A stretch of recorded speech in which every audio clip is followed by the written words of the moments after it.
spend too much time on everything that we've already done. What we want to focus on is a little bit of kind of what we like to call knacker kicking. Okay? So it's not big fancy high kicks, it's not big fancy kind of snappy kicks to the head, this type of stuff.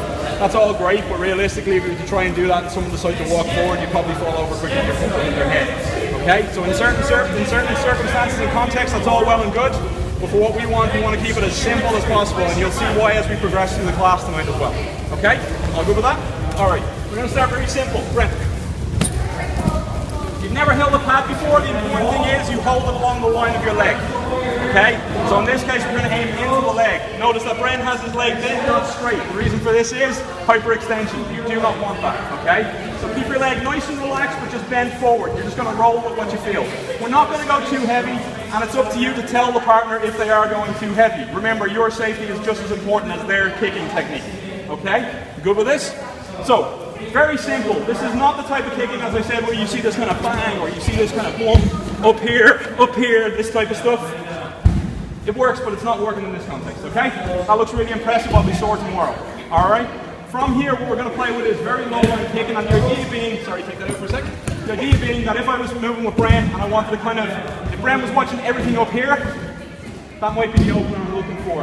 At that point, we're going to play forward and follow what we have next, okay? Don't worry about what's next, just worry about the kick for now. The main aim of this kick, if you're practicing on someone, is just put your foot upside off the back leg. You'll notice the hands work. They can be a nice distraction sometimes, or a primary strike or secondary strike along with these. If I'm doing this for real, I'm being nice to my partner, I'm just kind of lifting and going below the knee. If I'm doing this for real, this turns into more of a stomp. Okay? So as we're hitting these, we're going to kick them, and move, and move, and move. Bear in mind, if you were doing this anywhere else that isn't here, you'd probably be wearing shoes.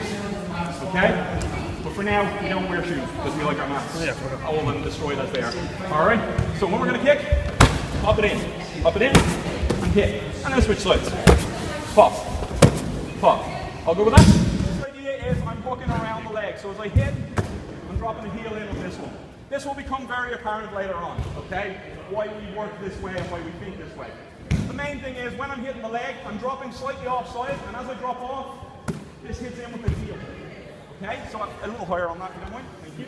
So as I move over, this is my drop. As I step, I whip it in. Okay? Why? Okay. That's good for me. Dislocate's a very difficult thing to do when you're looking at shape balance at least, alright? So when we move from here, if Bren is with me and I'm kind of going this way, maybe I don't want to move forward on Bren. Maybe there's someone else here, maybe I track something, I see something that I don't really want to engage this side, or I just don't want to miss and walk into Mr. Left. Okay? So it could be just I see something, I maybe distract Bren for a second, and as I do that, buckle that out and go. So it's just an option of how to disturb a leg on a very sneaky line while doing some damage and getting yourself away. Okay? You can do a lot of damage with them, but that's into a different game again. All good with that? Okay, so once we take it, just take a slight step, keep it nice and relaxed, and drop it. Like so, okay? Just feel a good impact, and hook. This could be inside leg, here, could be knee, could be inside the shin, could be any of these places, it doesn't matter. If you hit it with something with a heel on it, it's going to stick anyway. All good with that? Okay, sweet. So you'll see points where we break into an action later on when we're playing drills. The whole idea is they need to be effective, but they also need to be very, very under-telegraphed. Anyone ever heard of the telegraph that it hasn't been here already? Yep. That hasn't been here already, and it's been telegraphed. Cool. Alright.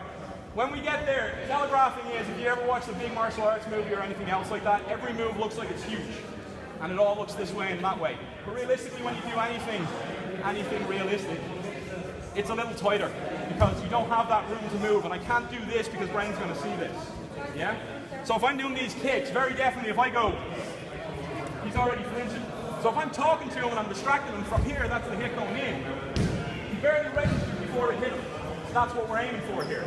So when we hit these, be it straight, be it hook, the next one could be off the back leg. So maybe I go forward and I pop that leg in. So what we're now playing with is hook this front leg, buckle him back on this front leg, destroy the back leg a little.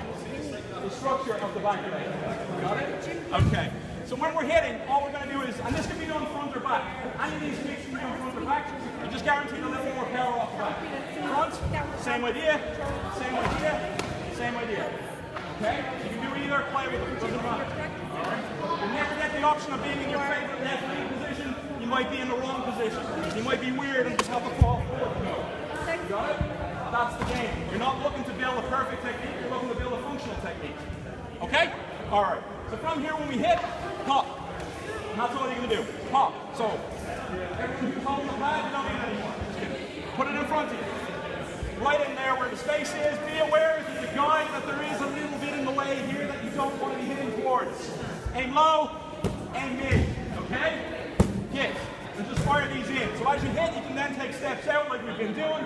As you take steps out like we've been doing, kick it through. All good? Let's go. Side right fall with each side. For those of you who have been with us previously, you might have seen the back right fall, which is quite simple. I'll just show you one now to give an idea of what it is. Don't worry about reading for now. So back right fall is basically sitting backwards and hit the ground. Back right fall. Side right fall, kind of similar, you fall sideways. So to start this off, we're going to go really low to the ground. We're going to sit in the ground. Everyone okay sitting in the ground? Awesome. Make space. Stagger is hold it. For this, we're just going to get down nice and comfy. We're going to keep our chin tucked in. And for now, we're going to put our hands out and fall to the side. Awesome. Try both sides. Just fall to the side.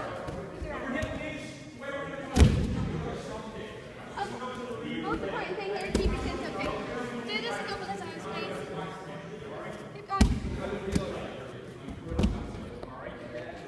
the ground, got the main bit. We're just going to work on the stop a second. So we're going to make sure when we hit the ground that our palm is down and our squishy forearm is down. Because hitting the ground like this is a lot nicer than hitting the ground like this. Anyone any ideas why? Hard things break against hard things, soft things sting against hard things. Squishy doesn't hurt as much as hard. Phrasing. So, we're going to make sure that when we hit the ground, it's with an open palm and the squishy part of our forearm. So, give it a couple of goes for that, just to make sure you're getting your arm right, because we can't go any further from the arm being slightly angled. Okay? Up the level. So we're going to kneel. You're going to stick one leg out in front of you. You're going to fall over his leg onto the ground. You're going to keep your chin tucked in, and you're going to flop your hands to the ground. It's as simple as that. If that feels uncomfortable for you, you can by all means try for kneeling. I find sticking the leg out just works out a little bit better for getting a little bit more movement. So we're going with that. Okay, so awesome work so far, guys. For those of you who feel comfortable, you can bring it up a level.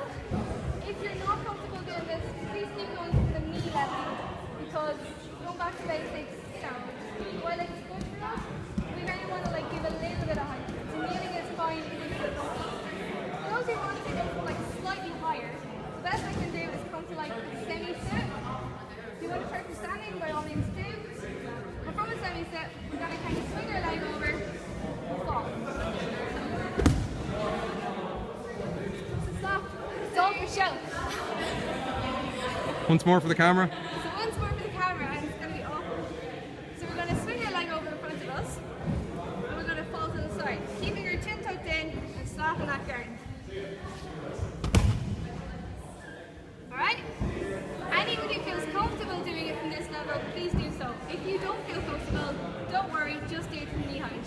Awesome? Get to it. There are many things we can do with a stick. There are many fancy things we can do with a stick. There are many systems that focus primarily on stick. Okay? They are very, very, very, very, very, very, very good at what they do. And we're doing okay so far. Alright? But there's a lot of tricky stuff you can build up with a stick. You can start with hitting weird angles, dropping shots, drop change, everything else like this from here. And there's many, many other tricky things. You can disarm, you can take down, you can choke, you can lock, you can do all of these wonderful things with it. But realistically, were you to leave here tonight and happen to just have something like a stick, umbrella, or anything else in your hand, all of this is not going to do you very good because that takes time. Okay? Yes? Great. So we're going to teach you roughly 45 strikes, possibly 7. We'll see. All right? And very, very quickly. All right? So, simplest thing we're going to do is start with really big caveman strikes. Okay? So this takes the fact that you have distance. Okay? Give me one of my people with big stick. You, come here. Alright. So from here, if I'm out this far, this is great, and I can kind of keep this here, and I can move, and I'm like, haha, and move, and then, boom, let one go. Okay? Don't worry, she's been here before. She knows how to handle it. Alright, thank you. That's fine. When we're playing a little closer, the game changes, the stick changes, the behavior changes, okay? What we're focusing on is the very, very big thing of get the hell away from me, you psycho person. Alright? And you're the one waving around a stick. Yes. I know the irony behind that, I can see it, it's okay. Alright? The main thing is from here we're going to drop one strike for now. You're literally going to drop it through. The way to envision this, and clear space between you. The way we're to envision this is if you have a drop of water on the tip of your stick, the aim is to flick that water off and hit someone in the eye with it. Okay? So you're not trying to do this with the stick, punching, that's a bad idea, and you'll see why in later lessons because you'll get the hand flipped off you. For now we're not doing that. Okay? We're going to flick, as if we're letting it go, and drop it on the diagonal. And we're just going to bring it back to here every time.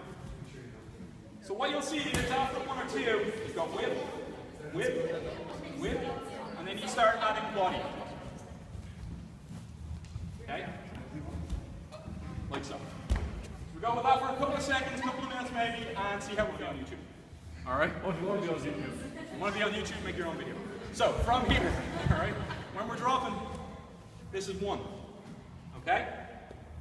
Now, the opposite side to that, obviously, would be a backhand. So, if this is what we call a forehand, much like in tennis, I am crap at tennis, so this is a very bad example, but still, forehand.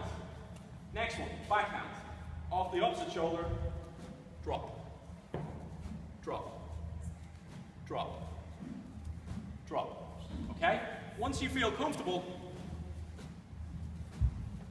start putting them together. Okay? You good with this? The important thing here is if you're feeling any twists, jerks, or anything else in parts of your arm, slow it right down and have a look at the movement. You should be following the line of your knuckle. Like I said, you shouldn't be feeding with your wrist and then doing something weird with the rest of it. This should literally drop forward, and then the line of my knuckle continues down. And then you're getting a good line. Okay? Then you don't get weird jerks in your shoulder, elbow, wrist, or anything else that's going on. If you do, it might be a different issue. But you shouldn't. Okay? Now, two more strikes. Let's start with the first one. Okay, we dropped the first one forehand as we did. So instead of chambering at the shoulder this time, we're going to come back up. Okay? So, Tiger Woods was my name in another life. When we hit through, same thing again, line of the knuckle all the way back up, and coming right back up to here. Okay? After that, it can come back here, drop, hit, drop, hit, drop, hit. Okay? You can do them at the gym. It's useful. It helps you get there. You go with this? Okay, go. This is the upward version of that strike. Then what was the second strike we did? Over the other shoulder. The other shoulder. Backhand. Which now gives us forehands, or what we like to call the uppercut. Alright? Uppercut if you fire it barehanded, kind of has that shape, resembles it a little. Uppercut if you fire it with a stick, decapitates someone. No, just kidding. Alright. Hit down, hit back up. Hit down, hit back up. Okay? So now what you're doing is clearing the air in two directions from both sides of your body. Okay? Good with this so far? This is literally just to get you used to swinging your body, moving your body. Things are happening on the low line. I should show this without the stick flying because everyone goes, ooh, stick, and doesn't watch what's going on. Okay? So when we're playing, we swing through, turn. That's the forehand. I'm hitting the backhand, reverse that action. Okay? Hitting the backhand, that action. Hitting the forehand, that action. Reverse. You are literally swaying side, here, here, here. Okay? That's it. Very basic, very simple. But good body mechanics. You'll also notice the other hand doing things. It's important that you keep that hand moving. Don't leave it hanging down here, scratching your back, scratching your rear end or anything else like that, okay? This hand plays a part. This is not a dead hand. This is actually known as a live hand in a lot of martial arts systems that use stick. Filipino martial arts in particular. Live hand because if we're playing a game and we get a little closer, one of us might want to use that live hand to do something else. Okay? And here, this game turns into something very different. Okay? Now, that's all well and good and all very fancy and everything else, but the main thing I want to do, actually, in some martial arts systems, would be stick him in the arm. Yeah, now. Teach you to attack me the way I want you. Alright, so when I fire this shot through, this could be another weapon in my hand. This is why this is a live hand. It could be a knife, it could be something else, it could be a gun. Alright? Not in this case, it could be. Alright? But when you hit, the main thing is this hand is always moving because it could be striking, it could be grabbing, it could be making it very easy to insert this stick into certain places on bodies. Alright? We'll get there eventually. But the idea is just make sure that your other hand isn't lying down. We good with that? Okay. So we've got the forehand, backhand, forehand. So that kind of clears our slashes and our swings on 4 angles. Yes? All good? Yeah? 1, 2, 11, and 12 are the numbers that we give these. There are 13 in total. Alright? Just for fun. When we do these, the rest, you can then obviously stab. Now, stabbing with a stick, it's got its merits. There are parts of the body you can stab at. There are places you can stick. Literally. Alright? Shut up. So when you hit, you can poke the eyes, you can poke the groin, poke to the middle, give someone a little something to think about before you clap them around the head, this type of thing. So, main thing for a stab, you got your thrust out, elbow in this position here, not hyperextended, nice and controlled. You can pull it back, you can slash and go from there, okay? You've also then got round angle here, slightly more specialized, but if you want to come off this side of your body with a stab instead of a slash, you could stick it out this way. And if you want to come off this side of your body, you got your high stab here. 1, 2, 3. 7 strikes. Check it out. I said we'd do it. There we go. Alright? So you got one coming through, backhand here. Okay? You got this one coming down, forehand here. You got this, and you could have a stab, you could have a stab, you could have a stab, stab, slash, backhand, forehand. Possibilities are endless. You do what you think with them. Everyone go with that? Swing those sticks. Go. We're going to play a game.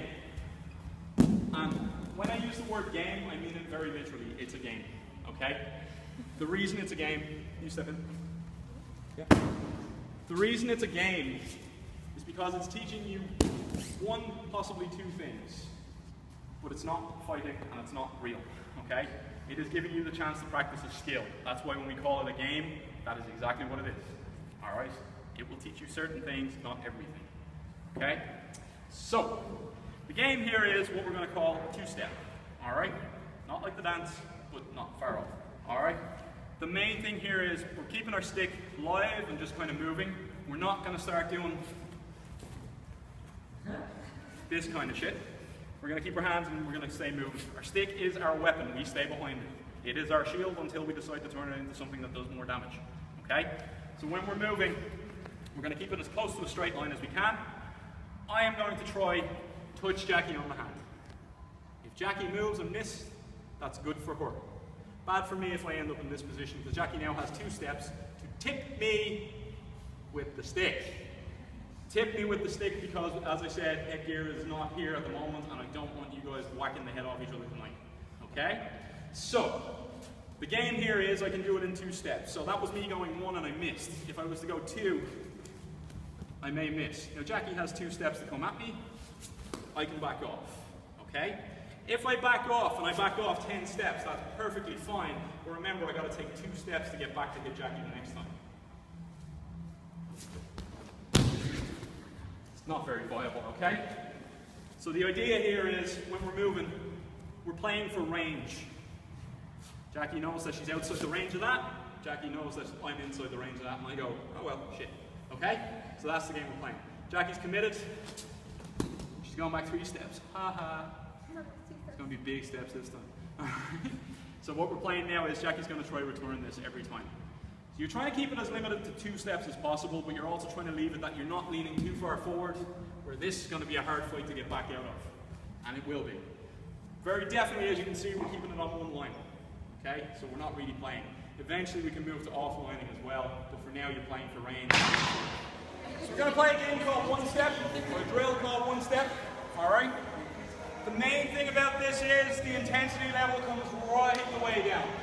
Because you guys are have to be moving and hitting and doing things, that means you're all hyped up and someone's going to get hurt. Okay? Even unintentionally. So we're going to bring the level down as much as possible. We're going to move at a pace, and I literally mean this, and I say this every class, where I can touch an eyeball. So if I'm moving on Tommy, I can get right in there and feel how squishy that lovely eyeball is. Okay? I am not looking to push past that, but I want to know that if I put more intensity in, that would be enough to land a thumb in his eye. Not the best thing to do if you don't want to go to prison, but for this drill, we want that level of intent. So if I'm hitting Tommy, the same idea, I'm aiming to hit him, I'm aiming to hit him, and so on. Okay? The way we play it, why it's called one step. I'm going to fire at Tommy. Now, for those of you who were paying attention earlier, I did say you might get to practice something we did earlier on. There's my one step. Tommy's response is the next step. He's going to stick something out from here. My response is the next step. Tommy's response, he's done this. That's my next hit. Okay? Tommy has another response from here. He's going to hit this. I'm going to hit this. Okay? Tommy's going to go for the next thing. I'm going to do this. We're going to go here, and it's going to progress into all manner of madness. But what you'll notice is the intent is low, but there. The speed is low, and everything is controlled down. And we're looking for the next option of how to win.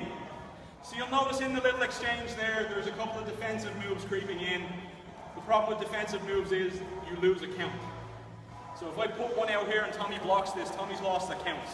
There's my next shot. Tommy now is on the defense again, and the defense maybe again, until he decides or finds a way to break through and go on the attack again. What we're looking for here is the simplest thing, that if I fire at Tommy, instead of looking for that one clear defense, he's looking to do something while being aggressive. Like so. Forcing me now to either go, or defend. And then he starts that whole barrage of attacks again. We good with this? Not to overcomplicate things, but the important thing is we keep it going until its natural conclusion, which is probably, well, this is just silly, all right? Or, well, I'm dead, okay? But one or the other, that's where you need to go to. We good with this? So exactly the way we've done with the speed and intent, but find your own opportunities and options. Good with that? All right. Grab someone and be violent with them straight away. Go.